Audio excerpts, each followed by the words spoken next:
새벽 4시, 오늘도 잠을 설쳤습니다. 제 연봉은 5천만 원. 그런데 아내가 성형비로 쓴 돈은 9천만 원입니다. 당신 명의로 대출받았어. 은행에서 연체 통보가 왔을 때 저는 모든 걸 알았습니다. 58세, 명예퇴직을 앞둔 저에게 남은 건 빚 8천만 원과 외도하는 아내뿐이었습니다. 이혼해야 할까요? 아니면 성형중동 아내와 어떻게 노후를 준비해 나가야 할까요? 지금부터 위기의 중년 제 이야기를 들려드리겠습니다. 이야기 시작하기 전 구독과 좋아요, 알림 설정 부탁드립니다. 여러분의 응원은 더 좋은 콘텐츠를 만드는 힘이 됩니다. 새벽 4시, 알람이 울리기도 전에 눈이 떠졌습니다. 요즘 저는 잠을 설칩니다. 옆에선 아내가 고요하게 잠을 자고 있습니다. 평온해 보이는 그 얼굴을 바라보면 문득 이런 생각이 듭니다. 저 사람은 정말 행복할까? 아니면 나만 불행한 걸까? 저는 올해로 만 58세, 중소기업 중간관리자로 30년 넘게 일했습니다. 연봉은 세전 5천만 원 정도. 평범한 가장이죠. 곧 은퇴해야 합니다. 이제 곧 정년이고 그 이후엔 제2의 인생을 준비해야 합니다.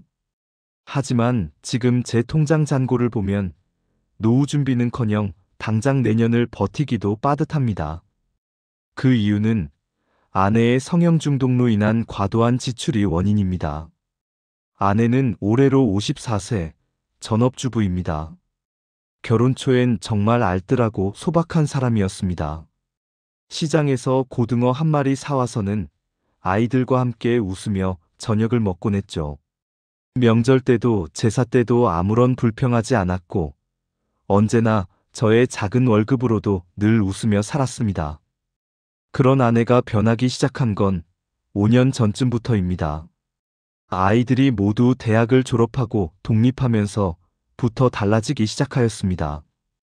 이제 나도 내 인생 좀 살아보고 싶다.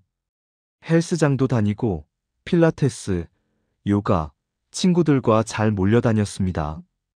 그런데 문제는 그 다음부터였습니다. 처음엔 가벼운 쌍꺼풀 수술, 피부 관리부터 시작되었습니다. 한 달에 30만 원, 50만 원, 180만 원. 그 정도야 괜찮다고 생각했습니다. 하지만 시간이 지날수록 금액은 눈덩이처럼 불어났습니다. 코 수술, 턱선 깎는 성형수술에서 급기야 가슴 확대 수술까지. 그렇게 해서 작년 한 해 아내가 피부과와 성형외과에 쓴 돈은 무려 9천만 원이었습니다. 제 연봉이 5천인데 말입니다. 어떻게 그게 가능했을까요? 신용카드, 마이너스 통장, 그리고 제가 모아둔 적금까지 모두 해약했습니다. 그 사실을 제가 알게 된 건 은행에서 전화가 왔을 때였습니다. 대출 연체가 발생했다는 통보로 저도 처음 알게 되었습니다. 아내가 제 명의로 대출까지 받았더군요. 그날 밤 저는 아내와 마주 앉았습니다. 테이블 위엔 카드 명세서와 대출 서류가 수북이 쌓여 있었습니다. 제 목소리는 떨리고 있었고 아내도 좌불안석 떨고 있었습니다. 지금 우리 빚이 5천만 원이라는 사실이 믿기지 않았습니다. 제가 1년에 수입이 5천만 원인데 어떻게 9천만 원의 지출을, 그것도 성형 비용으로 쓸 수가 있단 말입니까?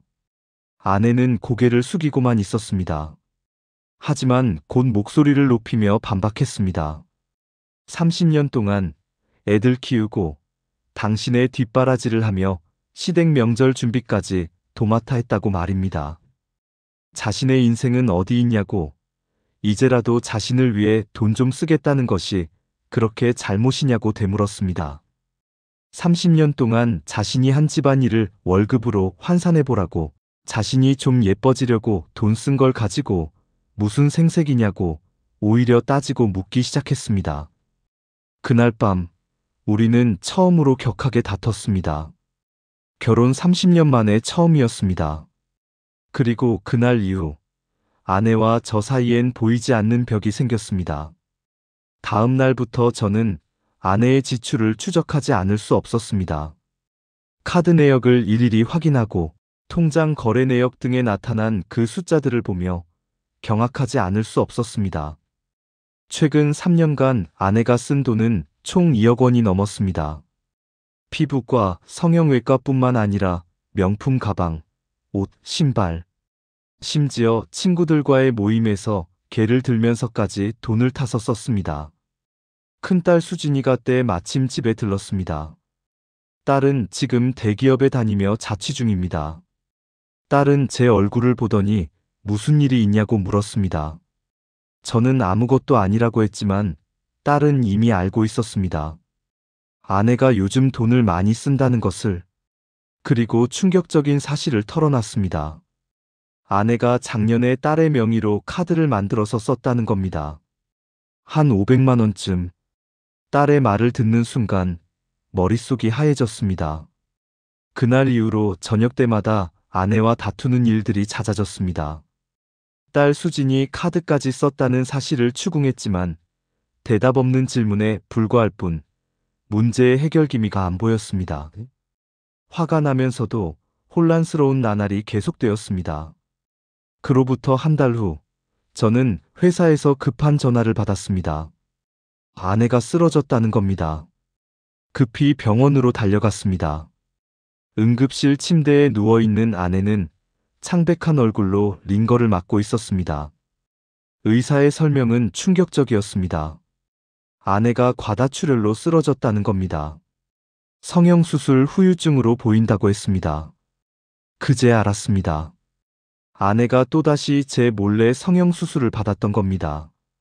그것도 무려 2천만 원짜리 안면 거상술을. 아내는 고개를 돌린 채 대답이 없었습니다. 아내가 퇴원하는 날, 저는 처음으로 이혼을 생각했습니다. 더 이상 이렇게 살 수 없다는 생각이 들었습니다.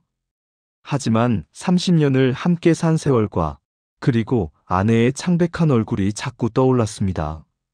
그렇지만 이혼한다는 것도 뭔가 석연치 않습니다. 다음 날, 저는 아내를 데리고 정신과를 찾았습니다. 처음엔 아내가 완강히 거부했지만 결국 제 설득으로 상담을 받게 되었습니다. 의사의 진단은 충격적이었습니다. 외모 집착장애, 그리고 우울증이 동반되어 있다는 겁니다. 갱년기와 맞물리면서 심각한 자존감 저하가 온 것으로 보인다고 했습니다. 시간이 걸리겠지만 약물 치료와 상담 치료를 병행하면 충분히 좋아질 수 있다는 의사의 말에 저는 희망을 가졌습니다. 그날부터 아내는 매주 정신과 상담을 받기 시작했습니다. 그리고 저도 함께 부부 상담에 참여했습니다. 상담을 받으면서 저는 비로소 알게 되었습니다. 아내가 얼마나 오랫동안 외로웠고 자신의 존재 가치를 잃어버렸는지를. 상담실에서 아내는 자신이 30년 동안 그냥 누군가의 엄마, 누군가의 아내로만 살았다고 털어놨습니다. 자신의 이름은 어디에도 없었다고, 아이들이 다 크고 나니까 거울에 비친 자신의 모습이 너무 낯설었다고 했습니다. 주름진 얼굴, 처진 살, 엊그제 그 탱탱하던 모습들은 온데 간데 없고 거울 속의 모습이 영 익숙치 않은 모습으로 거기에 그렇게 있었다고 했습니다. 누구나 건강보조식품을 애용하듯이 피부과에 다니기 시작한 것이라고 하였습니다. 10년, 20년 뒤돌아볼 겨를도 없이 그렇게 빨리 지나가서 당황스러울 법합니다. 저 역시도 마찬가지니까요.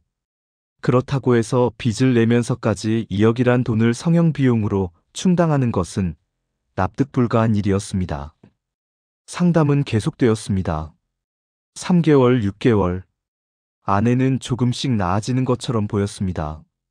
성형외과에 가는 횟수도 줄었고 카드 사용도 조금은 자제하는 듯 했습니다. 저는 희망을 가졌습니다. 이제 좀 나아지겠구나. 하지만 그건 착각이었습니다. 어느 날부터인가 아내는 보험 플래너 일을 하겠다고 아침에 출근하기 시작하였습니다. 처음엔 반가웠습니다. 아내가 스스로 경제활동을 하겠다니 변화의 신호인가 싶었습니다. 하지만 곧 이상한 점들이 눈에 띄기 시작했습니다. 출근한다며 나간 아내는 저녁 늦게 돌아오기 일쑤고 화장은 전보다 훨씬 진했고 옷차림도 달라졌습니다. 명품 정장, 하이힐, 브랜드 가방 그리고 얼굴은 또 달라져 있었습니다. 저는 조심스럽게 물었습니다. 또 시술 받았냐고. 아내의 대답은 당당했습니다.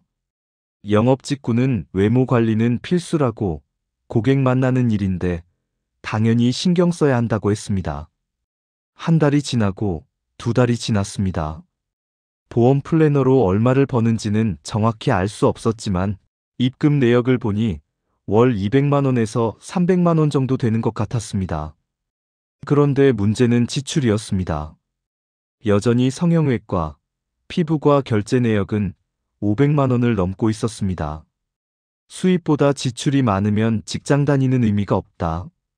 는 저의 지적에 이제 내가 번 돈도 통제하려 하느냐? 며 아내의 목소리는 격양되어 되돌아올 뿐이었습니다.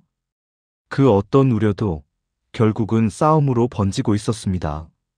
그리고 시간이 지날수록 아내는 더 변해갔습니다. 3년 전, 5년 전에 그 소박하던 아내의 모습은 어디에도 없었습니다. 얼굴은 사람도 너무나 달라져 있었습니다. 결혼식 날, 아이들 안고 웃던 날, 가족 여행 갔던 날. 그 속의 아내와 지금의 아내는 완전히 다른 사람이었습니다. 그렇게 얼굴 고치고 몸에까지 칼을 대어가면서 그렇게 성형을 해야 하느냐? 는 저의 물음에 당신 뭘 알겠어? 나는 나의 인생을 사는 거니까 당신도 당신 인생을 사세요. 라고 하네요. 대화는 더 이상 통하지 않았습니다. 그로부터 6개월 후, 저는 회사에서 명예퇴직 권고를 받았습니다. 예상했던 일이지만 막상 그 순간이 오니 막막했습니다. 퇴직금은 약 1억 원. 여기서 빚 5천만 원을 갚으면 남는 건 5천만 원뿐입니다. 퇴직 후 저는 프랜차이즈 작은 편의점을 하나를 인수하였습니다. 퇴직금 중 일부를 투자해서 시작한 일이었습니다. 매일 새벽 5시에 일어나 밤 11시까지 일했습니다. 힘들었지만 그래도 노후를 위해 버텨야 한다고 생각했습니다. 저의 프랜차이즈 편의점 오픈으로 정신없는 사이 아내는 점점 더 바깥으로 돌기 시작했습니다. 출근한다고 나가면 밤 10시, 11시가 되어서야 들어왔습니다. 어떤 날은 아예 들어오지도 않았습니다.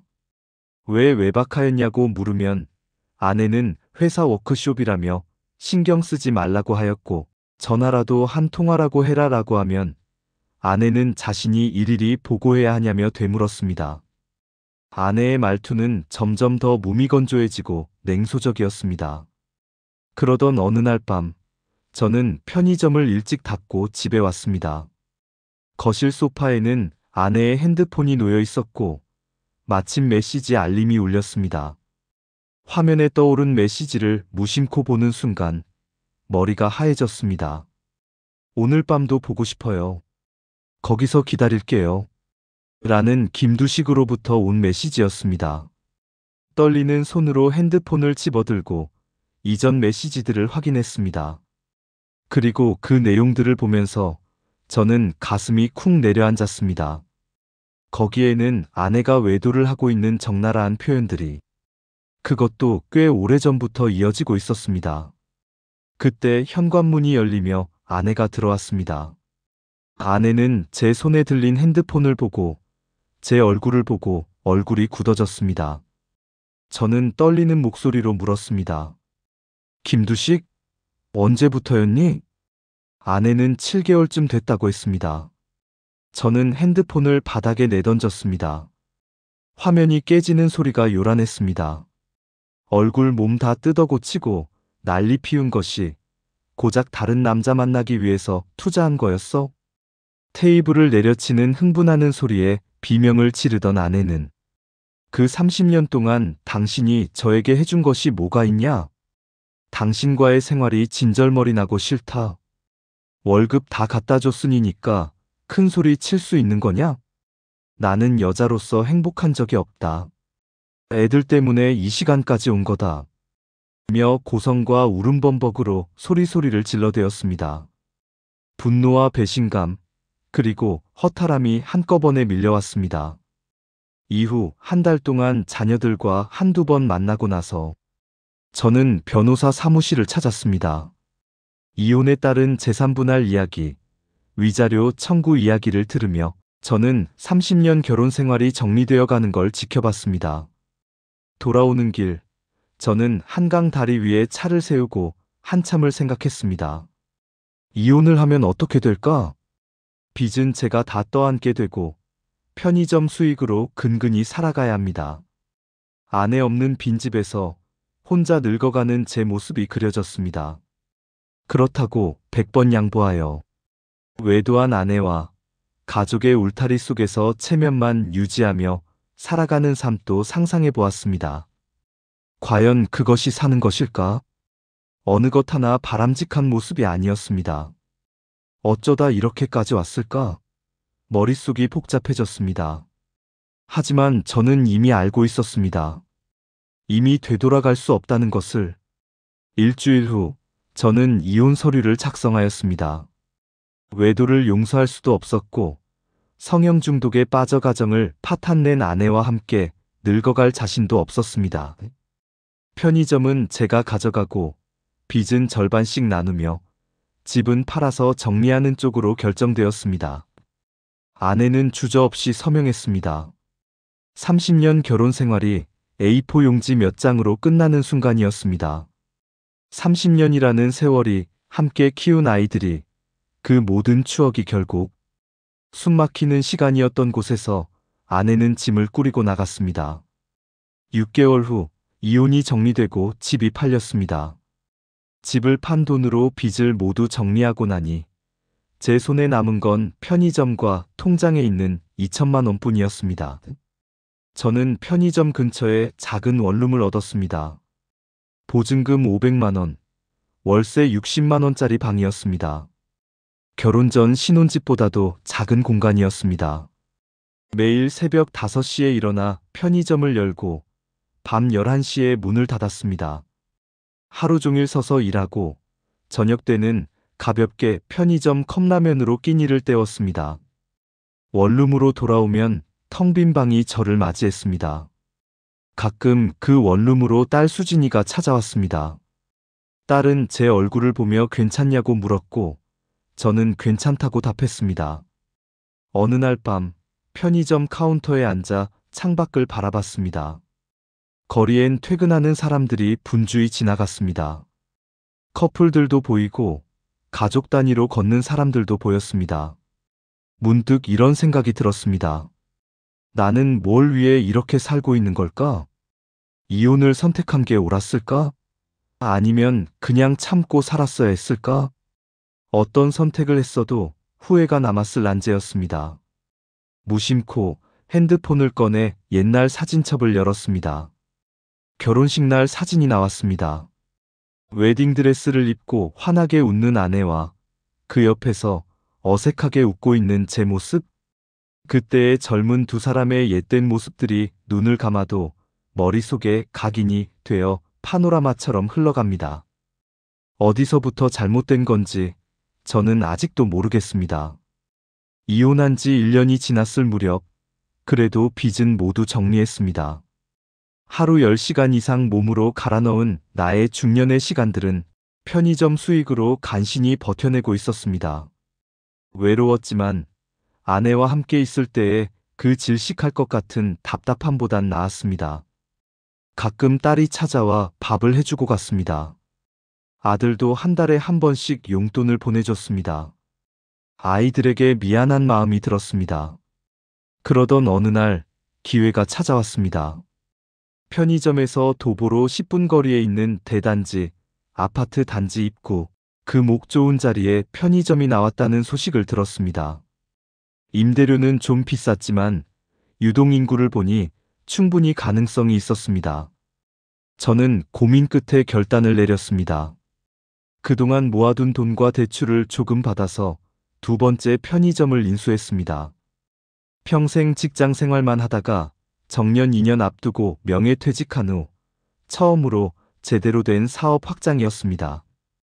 처음 몇 달은 정말 힘들었습니다. 두 곳을 오가며 관리하느라 거의 잠을 못 잤습니다. 하루에 서너 시간씩만 자고 나머지 시간은 편의점에서 보냈습니다. 하지만 대단지 아파트 편의점은 예상대로 매출이 좋았습니다. 2호점은 새롭게 오픈하자마자 수익이 첫 달부터 확실히 높았고 두 개 편의점 합쳐서 월 순수익이 1,000만 원까지 넘어설 때도 있었습니다. 2년 차부터는 확실하게 안정적으로 순수익이 거의 년 1억을 넘어서고 있었습니다. 위기 속에 기회가 온다는 말처럼 58세에 회사에서 쫓겨나다시피 하여 이혼해 8천만 원의 빚에 나락으로 떨어져 추락하던 저의 중년의 끝자락에서 가느다랗게 희망의 빛이 보였습니다. 이혼 3년 차에 저는 3년 동안 살던 원룸을 청산하고 3룸짜리 빌라로 이사했습니다. 통장에 있는 예비비로 3천만 원을 끌어모은 보증금 1억의 전세였습니다. 빌라 거실에 서서 주위를 둘러봤습니다. 넓지는 않지만 깨끗하고 아늑한 공간이었습니다. 방 3개 중 하나는 제 방, 하나는 아이들이 올 때 쓸 수 있게 꾸며놨고 나머지 하나는 작은 서재로 만들었습니다. 거실 소파에 앉아 창밖을 바라봤습니다. 저녁 노을이 지고 있었습니다. 참 예쁜 노을이었습니다. 이런 노을을 보며 여유를 느낀 게 얼마만인지 모르겠습니다. 핸드폰이 울렸습니다. 딸 수진이었습니다. 아빠, 나 지금 갈게. 저녁 같이 먹자. 그래, 와라. 아빠가 삼겹살 구워줄게. 전화를 끊고 저는 미소 띤 얼굴로 저녁 준비를 서두르고 있습니다. 지난 3, 4년을 돌아봤습니다. 평생 직장 생활만 하다가 정년 2년 앞두고 명예퇴직했을 때 노후는 불안정했습니다. 이혼하고 원룸에서 혼자 컵라면 먹으며 편의점 하나로 근근히 살던 2년, 그 시간은 마치 끝이 없는 터널 같았습니다. 하지만 지금은 막 터널을 지나온 것 같습니다. 물론 여전히 외롭습니다. 하지만 이상하게도 이 모든 환경과 상황들이 이제는 괜찮습니다. 딸에게 가끔 전 아내 소식을 듣습니다. 아내는 결국 그 동거하던 그 남자와도 헤어져서 지금은 딸과 둘이서 살고 있다고 하더군요. 피부과와 성형은 여전하다고 합니다. 가끔은 아들과 딸에게서 재결합의 의사를 물어오지만 전부인은 그저 과거의 사람에 불과합니다. 현관 초인종이 울렸습니다. 딸이 왔습니다. 문을 열자 딸이 환하게 웃으며 들어왔습니다. 아빠, 집 진짜 좋다. 원룸보다 훨씬 넓네. 그치? 아빠도 이제 좀 사는 것 같지. 당연하지. 편의점 2개나 하시는 사장님이신데. 아빠, 좀 더 일찍 직장 그만두고 나와서 이 일을 했었으면 더 좋았을 걸 그랬다, 그치? 딸은 주방으로 가서 냉장고를 열었습니다. 삼겹살과 야채가 가득 들어 있었습니다. 아빠, 이제 컵라면은 안 먹어? 가끔은 먹지. 그래도 오늘은 딸이 왔으니 제대로 된 밥을 먹어야지. 하하. 저녁을 준비하며 저는 문득 깨달았습니다. 은퇴 후 내 삶은 어떻게 되나? 제가 던졌던 그 질문 속에는 사실 걱정만 가득하였습니다. 그러나 지금은 바로 이 순간 딸과 함께 저녁을 준비하는 이 평범한 순간이 2개의 편의점을 운영하며 스스로 일궈낸 이 작은 성취 속에 비록 혼자지만 충만한 감사함으로 가득하고 내 은퇴 후의 삶은 안정적으로 평화롭게 흘러가고 있고 앞으로도 안정적일 거라고 감히 약속드려 봅니다. 행복한가요? 라고 누가 묻는다면 여전히 외롭고 가끔은 쓸쓸하고 밤에 혼자 있으면 지난 세월이 아깝기도 합니다만 하지만 최소한 혼란과 근심 걱정 없이 안정적으로 있을 수 있다는 것만으로도 충분히 행복에 버금가는 의미가 있는 것 같습니다. 이제는 숨 쉴 수 있습니다. 누구의 눈치도 보지 않고 제 돈으로 제가 먹고 싶은 걸 사 먹고 제가 살고 싶은 집에서 살 수 있습니다. 그리고 무엇보다 거울을 봐도 부끄럽지 않습니다. 비록 주름진 얼굴이지만 당당하게 일하며 살아가는 제 모습이 부끄럽지 않습니다. 딸이 고기를 구우며 말했습니다. 아빠는 진심으로 대단해. 아빠 나이에 새로 시작해서 이렇게 잘 되다니. 나도 아빠처럼 조용하고도 강한 사람이 되고 싶어. 그 말을 듣는 순간 저는 눈시울이 뜨거워졌습니다. 평생 직장 생활만 하다가 정년 2년 앞두고 명예퇴직하고 이혼하고 빚더미에 앉고 원룸에서 혼자 컵라면 먹으며 울던 그 2, 3년의 불안정한 시간들. 그 터널을 지나오느라 정말 힘들었습니다.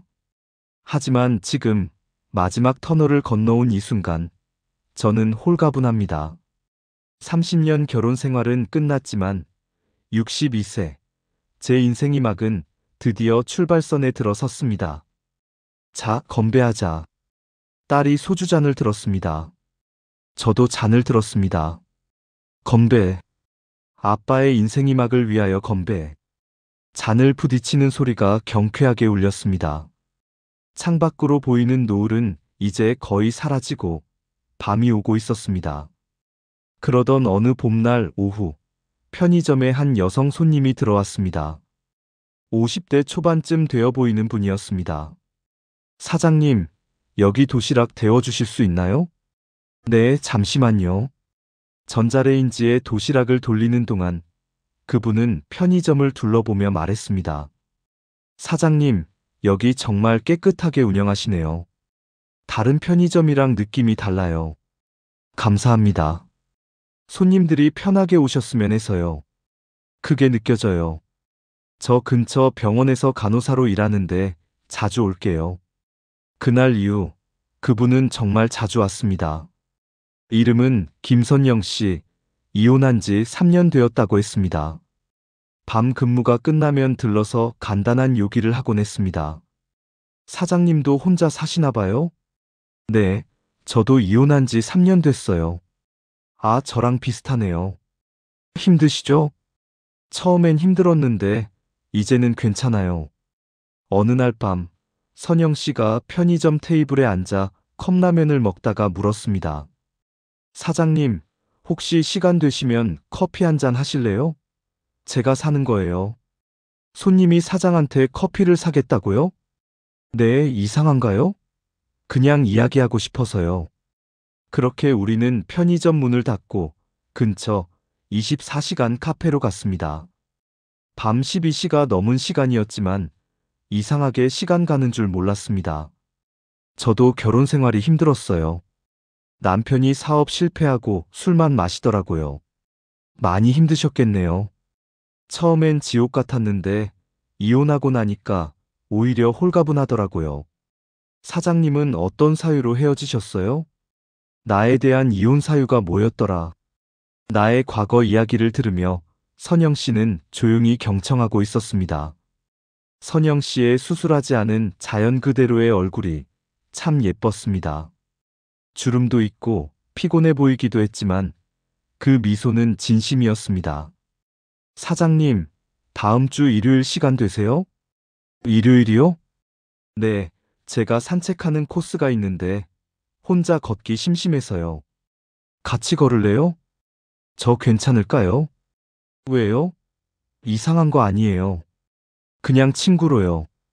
다음 주 일요일, 저는 오랜만에 편의점 문을 닫고 외출했습니다. 한강공원에서 만난 선영 씨는 편한 운동복 차림이었습니다. 사장님, 운동화 신고 오셨네요. 많이 걸을 거예요. 준비됐습니다.